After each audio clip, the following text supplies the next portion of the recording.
The European Journal of Development Research recognizes the need to provide a forum for the publication of original and high-quality research, including by individuals that are early in their research career.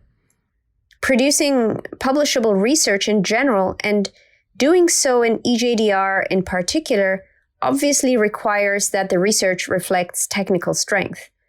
But it also calls for experience in properly crafting and structuring an academic paper and in knowing how to maneuver the journal peer review and publication process. Certainly, one needs to also understand the requirements for the preparation of papers to abide by the journal standards in terms of content and to follow journal instructions for authors in terms of form. Now, early career researchers may not always be familiar with all these processes.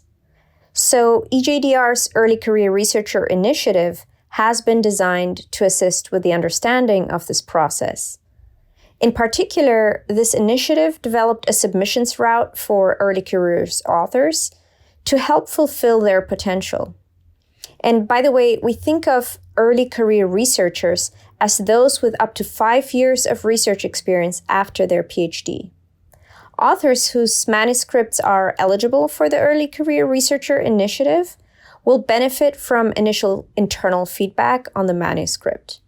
And this is to support them in strengthening the paper prior to it being further considered in the standard path of editorial assessment and double-blind peer review. The Early Career Researcher Initiative is further described in the link below in the notes to this video. My name is Toadaj Mogis, and I'm one of the EJDR editors for the Early Career Researcher Initiative, or ECR initiative.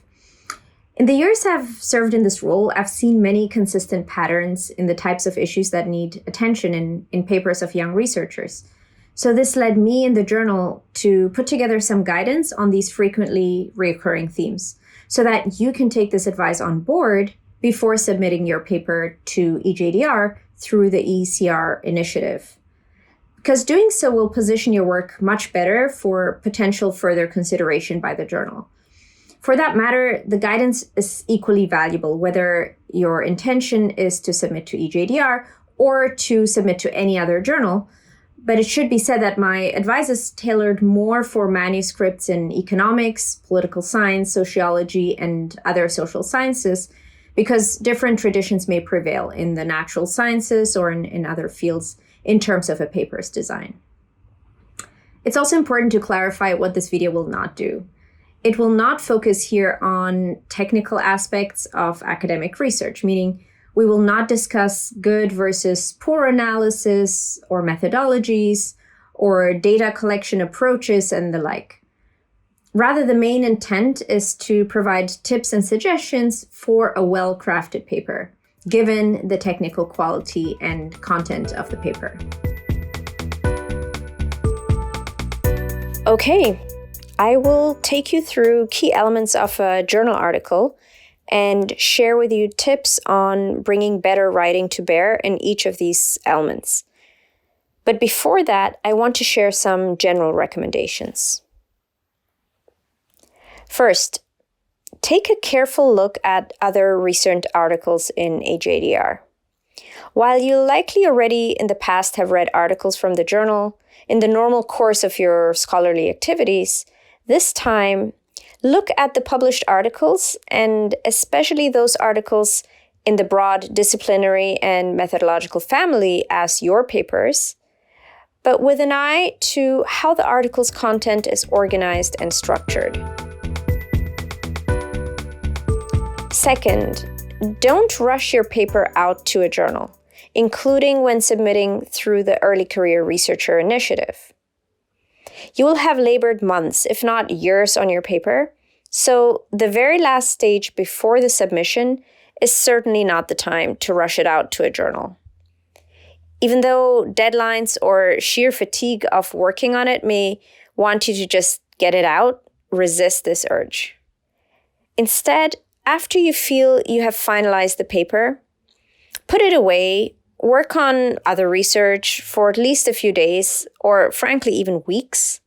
Then go back and take adequate time to read it through again carefully. You'll be stunned at how many cases of poor or unclear writing, redundant information, and the like that you'll catch. Technical quality of the core analysis aside, these are simple improvements that, if fixed, will strengthen the paper's curb appeal to editors and referees' eyes.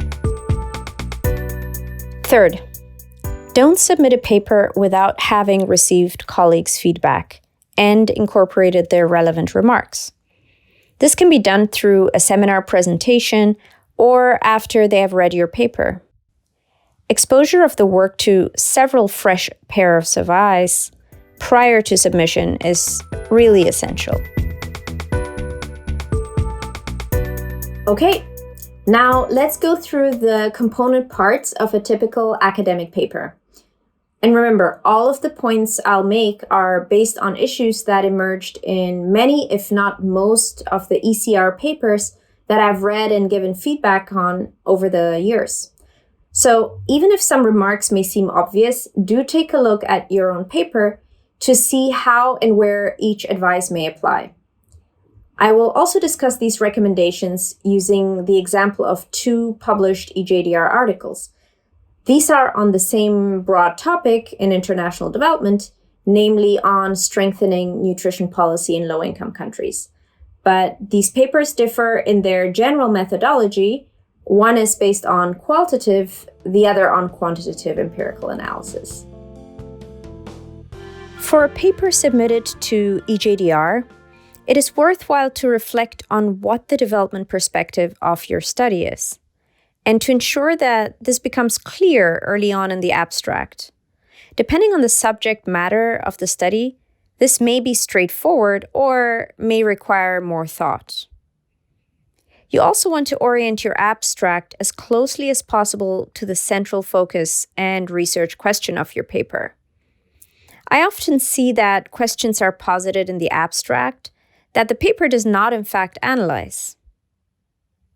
You will not have much space for elaborating the method, but at least a brief mention is warranted. Similarly, the key intellectual argument, as well as the main finding of the paper, in a nutshell, needs to emerge in the abstract. Key concepts that appear in the abstract need to be clear prior to reading the rest of the paper. At least they should not remain obscure or highly ambiguous. Often, an explanation requiring just a few words can make the difference. As it may be hard to discern what is unclear when you're deeply steeped in your study for months or more commonly years, have a fellow social scientist friend or colleague who is unfamiliar with your paper read your abstract and quiz him or her if anything is confusing. Now, this all can feel difficult to implement, given the limited space of an abstract. And this is why abstracts can be hard to write. Which is why, even though it may be written at the end of completing a draft of the whole paper, it should never be treated as an afterthought in terms of the level of effort put in composing it. Now, let's take a look at how all these elements have been well incorporated in the 2 example articles. So we're going to start with a look at the quantitative article on nutrition, which is entitled, "A Behavioral Intervention Increases Consumption of a New Biofortified Food by School Children, Evidence from a Field Experiment in Nigeria." There's actually a lot of the elements already in the title. This doesn't always have to be the case. It is here. This paper is authored by David Just and several other co-authors. So we see then in the abstract that right out of the gate, the abstract focuses on the development relevance of this paper. It states that children's diets can have major implications for a wide range of diseases and their development outcomes. Around the middle of the abstract, you also see that The method is elaborated in a nutshell. It shows that this is a field experiment. And they articulate in brief what the research question is, namely the examination of behavioral techniques to promote consumption of orange-fleshed sweet potato. And finally, they end with the paper's core findings. So you can see that many of the elements we discussed are all captured in this abstract. Now we come to the qualitative paper, which is entitled Process Tracing the Policy Impact of Indicators, and it is by Lintelo and other co-authors. So here, after broader context and motivation, the method is stated in the abstract as an innovative process tracing analysis. The research question is posited as assessing the policy impact of the Hunger and Nutrition Commitment Index, or HUNSI. And the development context is actually embedded in the research question combined with the statement of the country settings, which are 4 low-income countries in Africa and Asia. And as the quantitative paper's abstract, this one also ends with the core research findings of the paper. Importantly, both abstracts are really clearly written. There's no incomprehensible jargon. There are no concepts or phrases that could only be understood after reading the rest of the paper. And this is really the critical important point that I made at the end. The abstract has to be fully intelligible before reading the paper itself. Now, on to the introduction section. The introduction should contain all the elements the abstract had, but with particular elaboration of selected elements. It should be broad enough to draw in the reader by laying out the larger motivation and development relevance, but not so broad as to fail to provide the most relevant context for this paper's main topic. For example, if the study's analysis is focused on inter-village inequality in the rural area of some country X, the motivation should focus on a discussion of within rural inequality rather than, say, go deep on cross-country inequality issues. It should focus on giving the broader intellectual context without necessarily already here delving into all of the empirical setting and its details. There will be a dedicated section for that. It is also here in the introduction section where you'll want to articulate the research question clearly and crisply. As this section makes reference to relevant works, this is also the best place to elaborate how this paper contributes to the existing literature. And this is also the place to summarize the method underlying the empirical analysis, but only in brief, as there is for this too a dedicated section. The introduction section ideally includes the study's findings, but in a concise manner, focusing on the key takeaway results only. It is usually helpful to close the section with an outline of the rest of the paper.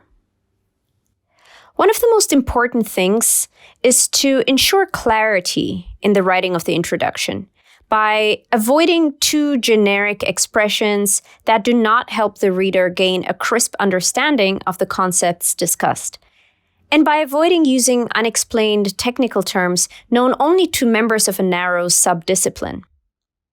For this, try your best to read the section with a fresh eye, or better, once again, have a friend in the social sciences, especially someone not in your field of study, read the introduction and see whether they stumble over concepts that are key to the paper, but that nonetheless have remained undefined here, or were explained in a too generic and thus unhelpful manner. The introduction section of the qualitative article is a very good example of everything that we talked about. So it first starts with an elaboration of what the development problem is. And in so doing, it is not so narrow, so as to be focused on the 4 countries that ultimately the paper discusses, but it's also not so broad that it would go beyond the discussion around malnutrition and hunger when considering indicators. From here, it then provides a very good coverage of the intellectual context of the study. This really serves as a good structure for thinking about indicators.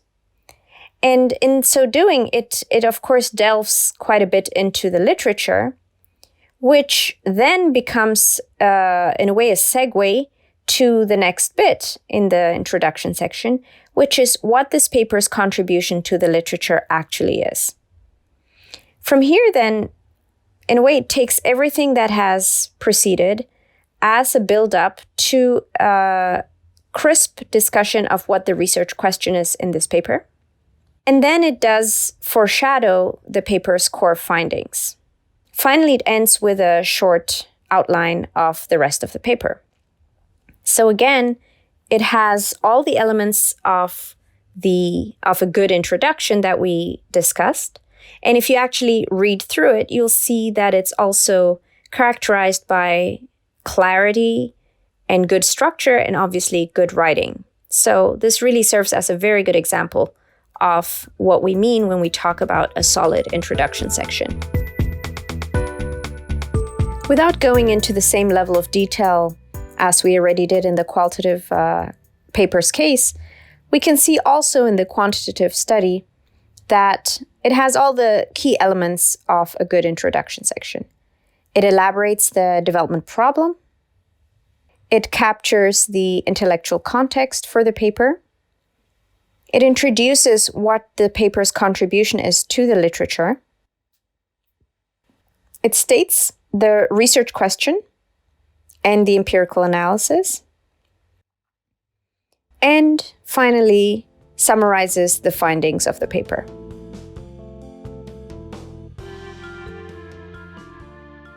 It is in most cases valuable to have a dedicated, coherent, systematic conceptual framework section and to carefully organize the relevant existing literature based on this framework. This will usually follow the introduction section and precede the section on empirical methods and data. Since this section will serve as the foundation for the study's key research questions, it is important to ensure that the theory you rely upon is not misaligned to the empirical research questions in terms of scope or theme. So you want to make sure that the link between theory and empirics is not tenuous. In so doing, I would strongly advise to rely primarily on peer-reviewed academic literature for the central definitions, hypotheses, and elements of your framework. It can, in some cases, help organize the framework to break it down into subsections with their own headers. You can then remove these headers at the end, but adding these initially will discipline the structure of your framework section. We can see a good example of this in the paper on nutrition indicators. Here I actually built in subsections that make transparent how the building blocks stack up that make up the theory section. Like I said, I think this is a very good exercise for you to do so that you can really see what are the key components of your theory section. Do they flow well? And then, of course, at the end, you want to remove these subsections. So here we see that the first step is the definition of what indicators are. And while this is expressed fairly generally, examples are given from the nutrition world. And then the section continues to give a theoretical frame for the discussion of indicators. In this case, it is a Foucauldian approach to analyzing power. It then takes things into a somewhat more practical direction to think about how indicators are used, both empirically as well as how theoretically they could be used. And this then follows logically to thinking about what is actually the theory of change of indicators. How do indicators influence policy, or how could they influence policy? An example here is given on the way that indicators influence policy through two approaches, through framing and through agenda setting. You can see this also in a bit of a diagram here, which is fairly illustrative. And as you further go down, it really ends with an exploration of what could be the critiques of indicators. So here the paper lays out two types of critiques. One is of a more technical nature, and the second, which will be the crucial one for the further discussion of this paper's inquiry, political critique of indicators. And that's why it spends also a little bit more time on that. So reading this section will really give a good sense on how a theory or conceptual framework section can be very well constructed in a fairly logical manner, with, of course, the incorporation of highly relevant literature. For any empirical work, it is crucial to have a dedicated section that details the empirical methodology and data used in the study. I've frequently seen this missing, with a short passage on methods incorporated into some other section. This leads to a vague write-up that tends to leave the reader unclear about the approach used. For many papers, I would really advise to have a distinct section, either preceding or following the method section, that describes the study's setting. We later see an example of this in one of the two articles. The method section is also the place to engage plausible critiques of the method, of the variables, of the data, and so forth.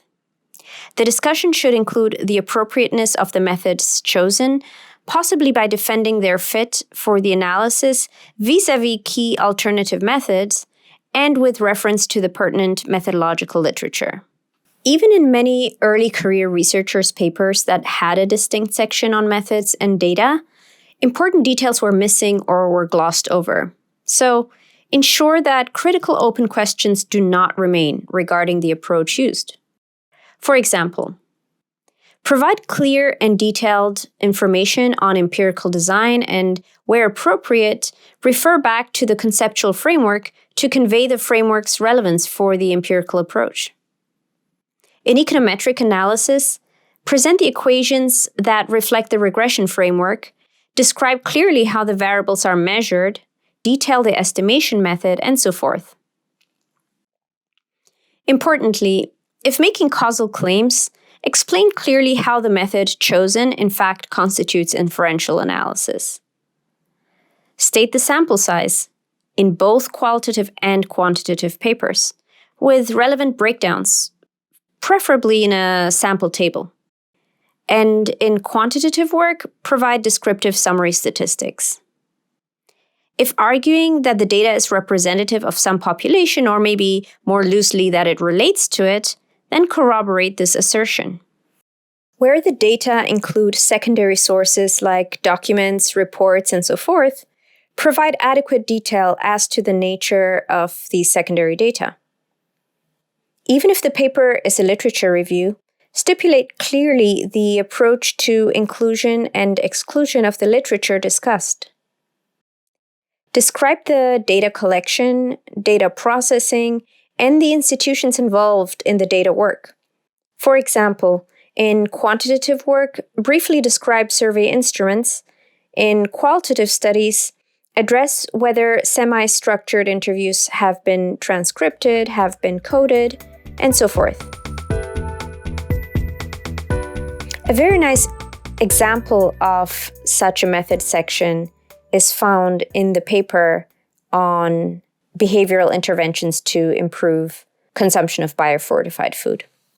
So we see actually that prior to a method section, there is a dedicated section on the empirical setting and the study area.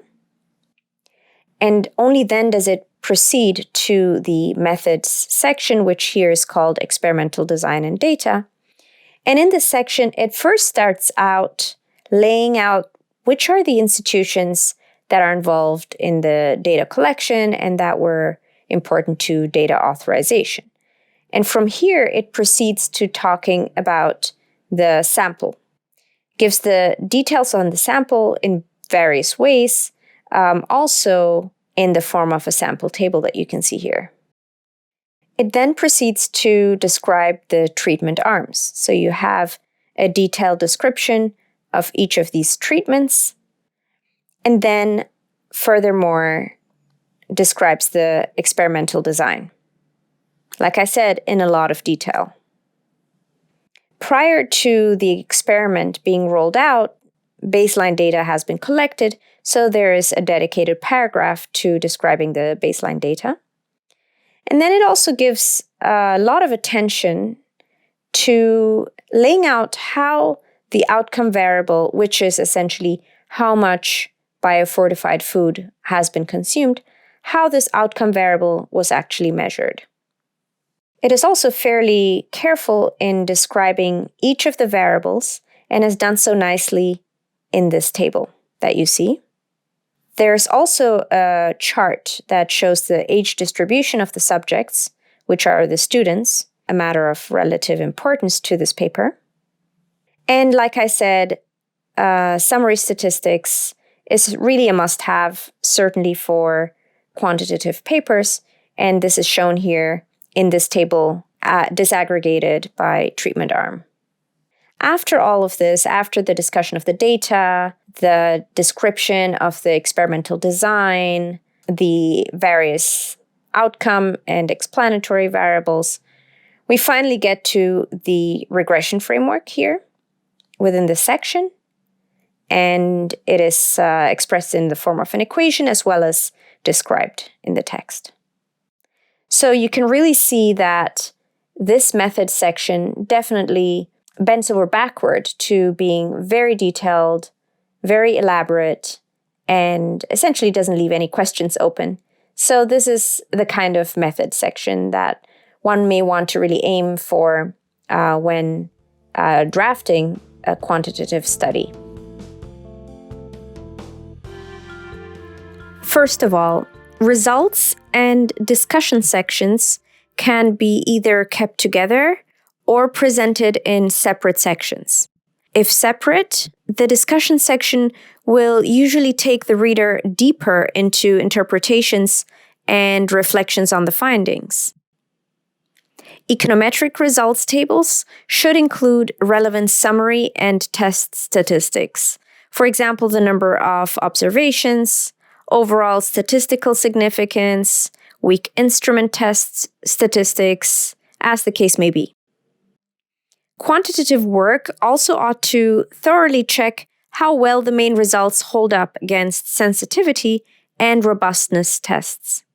And the key such tests and their results should not be relegated to an appendix, but rather incorporated in the main text. After all, this is where you show you have thought carefully about your analytical construct and the threats to inference.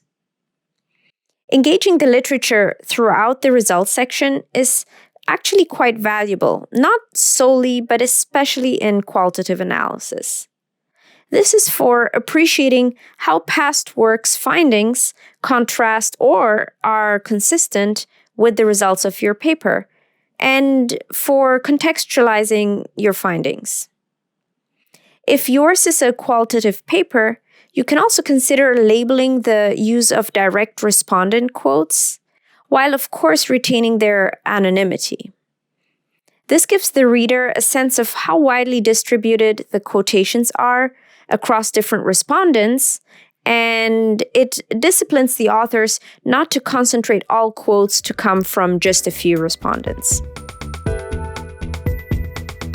In order to see how a good results section is constructed, this time around we're going to go back to the qualitative paper on the indicators of nutrition, and that uses process tracing methodology to undertake an assessment of the extent to which the Hansi indicators actually are used and have policy impact.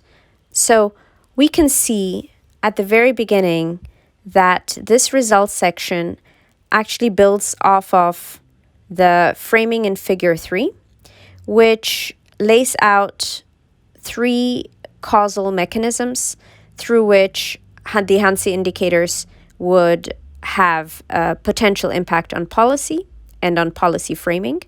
And then the 4th core hypothesis, all the way on the right of that figure. So as we then go down back to the results section, we see that this section quite rigorously goes item by item through each of these causal mechanisms, the 3 components, part 1, part 2, and part 3. And you can see this also in the way subheadings are used. For example, part 1 of the causal mechanism. So first, the causal mechanism is actually elaborated. For example, the first part of the causal mechanism is that the efforts that are required to enable civil society organizations to access the Hansi indicators are in place, and then employs various tests, which are shown in Figure 2, in order to ascertain the extent to which there is actually evidence for this first part of the causal mechanism. So as we then proceed, we'll see that the same structure obtains for the second part of the causal mechanism. So here they have again a subheading, part 2 of the causal mechanism, which is elaborated, and then the evidence or lack thereof is elaborated. And this is done country by country. Again, as a reminder, there are 4 case study countries in this analysis. So then as we proceed downward, we then see the part 3 of the causal mechanism and the existence or not of evidence for this part 3. And finally, we come to the core hypothesis, and it's phrased here as a question: did Hansi achieve policy impact? And again, you'll see a subheading exploring the evidence for Y, or a dependent variable. Okay, so then you can see that this is quite lengthy and very detailed as a results section. But again, it's a very rigorous treatment of the examination of the different component parts within the context of the process tracing approach. You'll recall that I said at the beginning of the advice on results sections that the results and the discussion sections could either be kept together or they could be presented in separate parts. And if they are in fact separate, then usually the discussion section will serve to take the reader deeper into questions of interpretation and into reflections on the findings. So sticking now with the qualitative paper, we see that is exactly what's happening. There is a distinct section called discussion, which follows the results section as it should. And as mentioned at the very beginning of the section, the authors use this as an opportunity to reflect on the different implications of their findings, both on methodological implications as well as on empirical and theoretical implications. And this is also made very clear in the next 2 subsections of the discussion section. So you'll see that the first is called Reflections on Process Tracing. So this is more on the methodological and empirical implications of the paper's core results. They also include a table that looks at the different tests for the outcome variable. And then they have a second subsection, which is entitled Implications for Indicator Theory. So this is more on the theoretical implications of the paper's core findings. And this is further elaborated or illustrated, I should say, in figure 5, as seen here. Now, this is the location in the paper to summarize the main findings. Someone reading only this part should get a good sense of the study's key takeaways. The section also gives an opportunity to speculate on the possible reasons for the results derived. It is also possible to briefly state the main motivation of the paper, the key method used, and the paper's central contribution, of course in a nutshell and curtly so as not to be repetitive. The conclusion can also concede the paper's main limitations, with some reflection on why these limitations do not invalidate the main findings. In this context, you can reflect on what important or interesting, closely related questions the paper did not manage to investigate, and that future work should embark on. Here, the study could also be thoughtful about what guidance, even if only tentative, the results may give for international development or related policy. So for this last part of a paper, I want to pivot back to the quantitative analysis on orange-fleshed sweet potato as a good example for the conclusion section. We can see that this conclusion section immediately starts out by laying out the question that the paper examines. It then gives the bottom line findings of the paper, and then proceeds also to reflect a bit more on some of the more surprising or even counterintuitive findings, such as the fact that certain behavioral treatments actually were associated with reduced consumption rather than increased consumption of orange-fleshed sweet potato. And the authors then reflect a bit on what the possible reasons may be for this finding. They then actually proceed to reflect on some of the limitations of the paper. And in the process, they also point to areas that can be further expanded on, that could be tested for robustness in future studies by others. And finally, the conclusion section ends with some thinking on what the findings and the results of this paper may mean for policy and for action. Last, but most definitely not least, it is really important to submit a paper that is copy-editorially speaking, clean, and is formatted in a standard manner. In addition to obviously using spell checking, there are increasingly options for artificial intelligence-driven copy-editorial assistance to improve the writing of both native and non-native speakers. However, automated assistance can, of course, improve your writing only so much. So if you further have the possibility of having someone with good writing capability proofread your work for good grammar, for capitalization, punctuation, use of footnotes and endnotes, sentence structure, handling of acronyms, clarity, simplicity, and so forth, prior to submission, then definitely do so. The EJDR website contains guidelines on how to cite literature in text and how to format the reference list. This should be followed if submitting to this journal. More importantly, the referencing style should be consistent and references should be complete. For example, do not have the your, any co-authors, or any other parts missing from the reference. Also, all of the in-text citations should be in the reference list and vice versa.